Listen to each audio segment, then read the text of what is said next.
Unfortunately, we sometimes have to do double duty.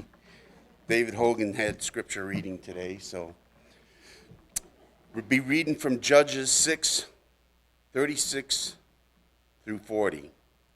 Gideon said to God, "If you still serve Israel by my hand, you will have promised. Look, I will place a wool fleece on the threshing floor.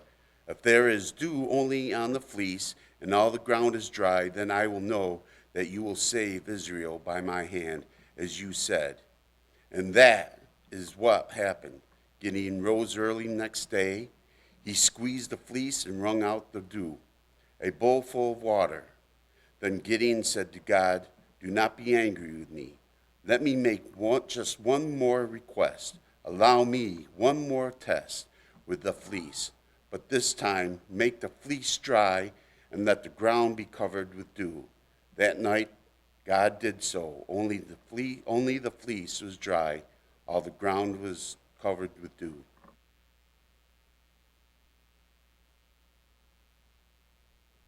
So it's ironic when you come up here to talk about emotions and doubt, and you put your mic in your pocket because you know you'll need it later. And when you pull it out, there is no longer a mic clip attached to the wire, and so you're not able to preach, which naturally gives you a mini heart attack when it's your first time. Thankfully, it was just in my pocket a little deeper. But we all know that emotions and doubt can lead to a good deal of sleepless nights and mini heart attacks before a sermon. But for example, a woman turned up to her 5th driving test and got off to a terrible start by driving straight into the river. The car sank, she swam ashore, and the examiner, who was not able to swim, had to crawl onto the roof of the car screaming for help. When she had inquired whether or not she had passed, she was told that she had to wait until the examiner had recovered from shock before he could give his decision. So we all know that emotion and doubt can lead to a poor time at a driver's exam. For example, running over the curb while parallel parking, or even stalling 4 times while driving down 57 when it's your first time driving standard, both of which I know nothing about at all. Nonetheless, emotion can get the best of you in many situations, and in life, it's a little less cut and dry whether you pass or fail your exam when making decisions.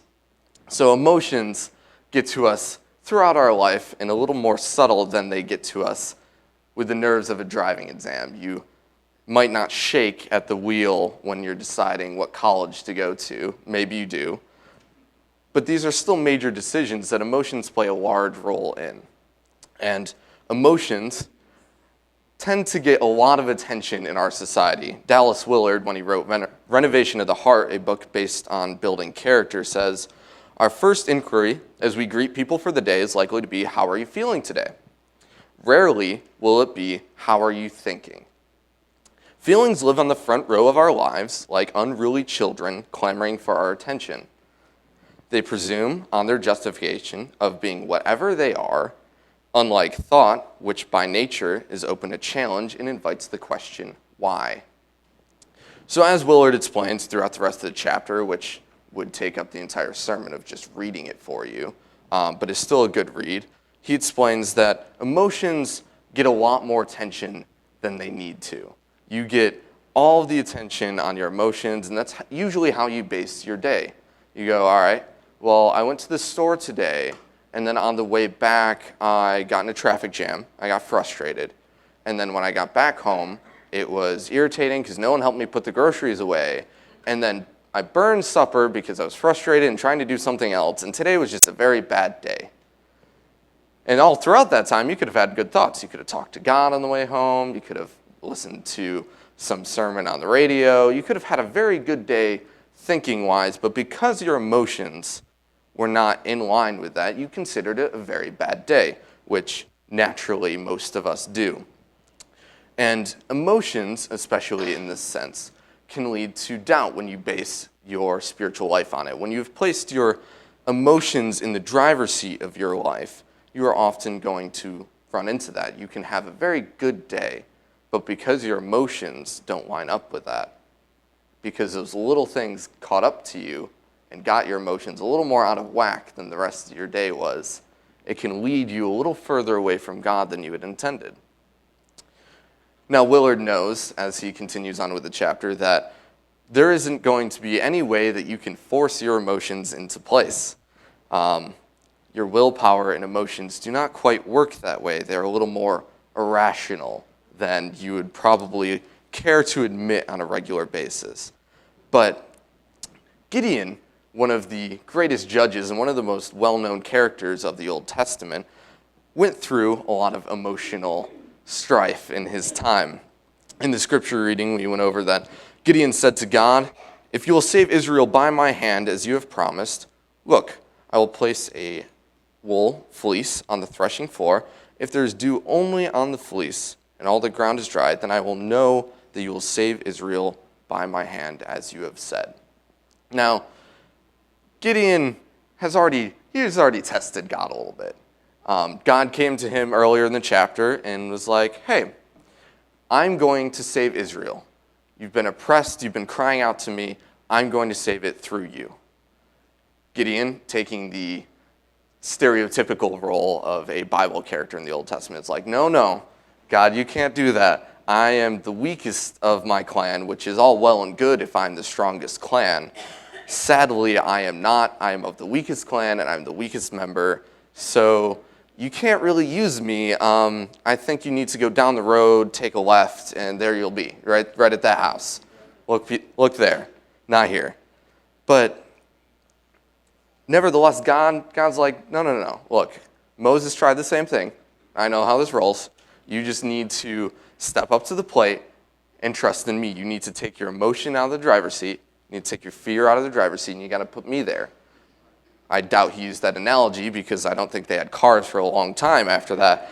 But that's essentially the same thing.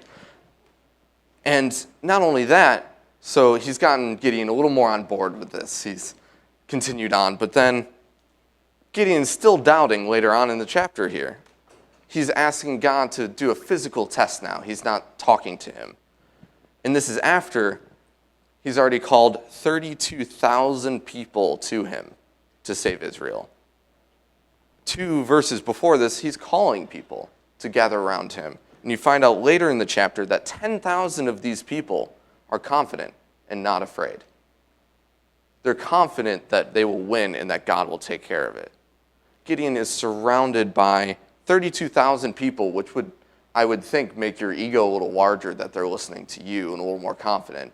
But not only that, 10,000 of them trust in God and know God will win it.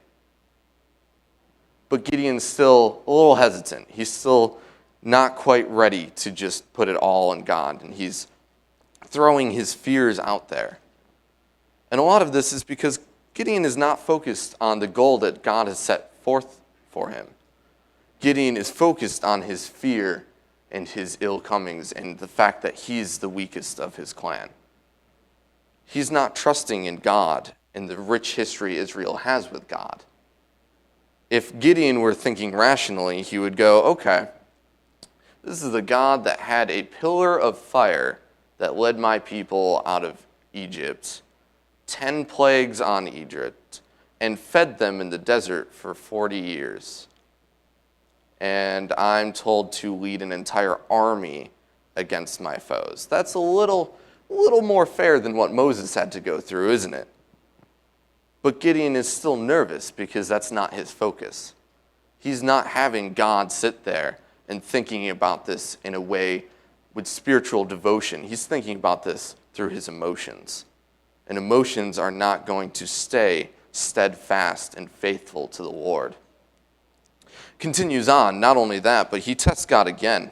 He goes, after it happened, Gideon rose early the next day, squeezed the fleece, and wrung the dew dry, a bowl full of water. So not only that, God didn't just put a little dew on the fleece. He put all of it. He was like, you can't even doubt that there was just not any dew. I soaked that fleece. You can't even question it. But Gideon continues on. He's like, all right, don't be angry with me. Let me have one more request. Allow me one more test with the fleece, but this time make the fleece dry and let the ground be covered with dew. That night God did so, and only the fleece was dry and all the ground was covered in dew. Now, I have yet to know the pleasures of being married, but I can only imagine the joys of going to your spouse and going, well, don't be mad at me, honey, but I just need to test to make sure you still really love me. And I'm not married, nor do I have my own dog, but I can imagine that if I were in that situation, I would be sleeping in the doghouse for a very, very long time. That's not something that's socially acceptable, let alone loving and understanding. So Gideon to go to God, who he's not on the same level with, is even more disrespectful. It's even more insulting. Now, if God were like us humans, and thank God he isn't, he would look down at Gideon and be like, all right, that's it. You lost your chance. I have done one test. I have done more than one test for you. And not only that, I have done all this for your people. You know the history that I led them out of Egypt. You know that I created the heavens and the earth. You know that I fed them for 40 years in the desert. And you know that I've conquered entire cities by having people march around it. You know that I can do these things. And yet, you are still going to presume to ask me to test you again? Now, this is all hypothetical. I don't think God would quite say it that way. He'd probably be a little more rolling thunder and lightning flashes during it. But it gets the point across. You know, Gideon, that I have done all these things for you. Or you should know. And Gideon probably well did as an Israelite. Their history and their teachings are told to be memorized by you at a certain age. But yet Gideon still doubts. And God was patient enough to deal with it. God was like, he didn't even respond in words. He just simply let it happen. And that night he did as Gideon requested in order to get Gideon in gear and focused on him. See, Gideon was making the choice to step back and not go any further in what he had to do until he had gone through the driver's test and passed. He needed to get into the wheel of the car and understand that he can't let his emotions be driving. He knows that when he had first done the test, he was still doubtful and afraid. He knew that, and he went and required another one. He went through his driver's test again after he had failed.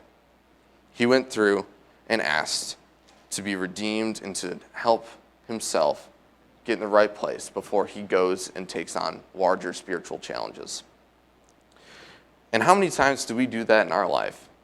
How many times do we go and fail at what we think God has called us to do and then not try and redo it? How many times have we gone, well, I can't really fix that one. I messed that up way, way too much. I screwed up. There's no turning back. I just got to do better the next time. We don't often turn around and go, all right, time to go through the driver test again. Next day, I'm ready. We don't go through it even 5 times as the lady before. We don't go through the driver's test that often. We like to go back, lick our wounds, and continue on with our lives. And this is evident.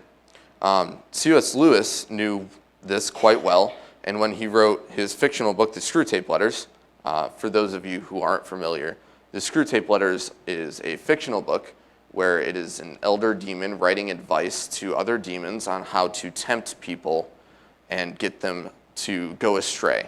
And at this point in the book, the person that is being tempted is now a Christian. So the advice given reads like this. It goes, keep them watching their own minds and trying to produce feelings there by the actions of their own will while praying. When they meant to ask God for charity, let them instead start trying to manufacture charitable feelings for themselves, but not notice this is what they're doing. When they meant to pray for courage, let them try and really feel brave. When they say they are praying for forgiveness, let them try and feel forgiven. Teach them to estimate the value of each prayer by their success in producing the desired feelings and never let them suspect how much success or failure of that kind depends on whether they are feeling well or ill, rested or not at that moment. So C.S. Lewis understands that emotions can play such a vital role in our spiritual lives. He understands that we often misplace them and put them at the head of our spiritual lives. Essentially, what he's saying is when you're praying, you often like to not focus on your conversation or on God, but you like to focus on how much you push that emotion forward and try and produce it yourself. When you're on your knees and just so upset and asking God for forgiveness on something you've done, you're really just trying to forgive yourself, is what C.S. Lewis is accusing you of. He's saying you're not there to ask for God to forgive you. You are there to make yourself feel better. You are there to get your emotions back where you want them to be. And oftentimes we can do this, and it's a scary, scary thing, especially when we do this without knowing it. So times we put our emotions there in the driver's seat when we think God is there. We will go through our lives and think we have God in the driver's seat when it's been our emotions the whole time. And that is the biggest cause for doubt.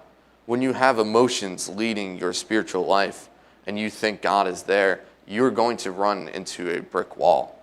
You will hit that challenge, and then you will doubt because you won't understand why God hasn't made it better. You will doubt because God now hasn't made your emotions what you expect them to be. Your emotions have changed, as they always will, and is their nature. And when you focus your spiritual life on your emotions, you're just going to be tossed back and forth like the waves, as James depicts in his letter. You're going to just be thrown around, and you are not going to get what you ask for in prayer because you are tossed back and forth like the waves in the sea. Never standing firm and declaring, this is what I believe, and I'm going to stay with it my entire life. You're going to change from day to day because your emotions will change day to day. And C.S. Lewis knew this, and he wrote an entire book about how the demons play with our emotions and how they love to use that as their biggest tool because it is such a big thing in our lives. We are emotional creatures, and that is a great thing. But when that takes the focus in our lives, it can be disastrous. I've seen people come to faith and then just decide not to follow it anymore because they don't feel like it anymore. They don't have the emotions they once did. And this is great when you have a spiritual high because your emotions can lead you to follow God closer and closer. Like camp. Camp is a great time for spiritual high, and that's the time I hear it the most. And that's the time where I see the most baptism. And part of me is concerned because of this, because you get all these emotions and you get all these people who are pushing these positive emotions. And then you have later on when you hit the road running and you run into the first issue and you kind of stumble and you don't have as many people running with you anymore. And you lose your motivation. You lose those emotions. And Gideon knew this. Gideon knew this very well. He had 10,000 people around him.